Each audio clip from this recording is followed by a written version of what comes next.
So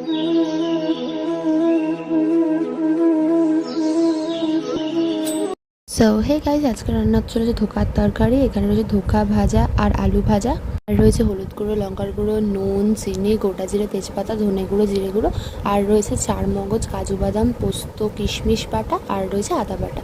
চলো রান্নাটা শুরু করা যাক। তো এখানে সবার প্রথমে কড়াইতে তেল নিয়ে তেলটা গরম হয়ে গেলে তার মধ্যে দিতে হবে জিরে আর তেজপাতা ফোড়ন। দেওয়ার পর তার মধ্যে সমস্ত মশলা অর্থাৎ ধনে গুঁড়ো, জিরে গুঁড়ো, হলুদ গুঁড়ো, লঙ্কার গুঁড়ো, নুন, চিনি সব দিয়ে দিতে হবে। দিয়ে এবার ভালোভাবে একটু মিশিয়ে নিতে হবে, কষিয়ে নিয়ে তারপরে একটু সামান্য পরিমাণ জল দিতে হবে যাতে মশলাটা ভালো মতো কষে যায়। আর এতে ওই মশলাটাই কষা মেন, কারণ এই রান্নাটায় এমন কিছু খুব একটা কাজ নেই, শুধু ওই মশলাগুলো যেন ভালোভাবে কষে যায়, এটাই রান্নার কাজ। তো দেখতেই পাচ্ছ এখানে মশলাটা একদম জল দেওয়ার পর ভালো মতো ফুটছে। তো যতক্ষণ ফুটুক তারপর দিয়ে দেওয়া হলো তাতে আলু। তো আলুটা দিয়ে একটু ঢেকে নেওয়া হলো যাতে আলুটা ভালো মতো সেদ্ধ হয়ে যায়, যেহেতু ভেজে রাখা ছিল আর একটু সেদ্ধ করলেই হয়তো।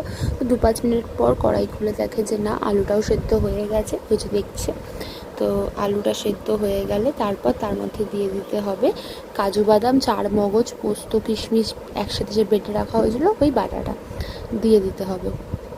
দিয়েও তারপর তার মধ্যে দিয়ে দিতে হবে সামান্য পরিমাণ জল।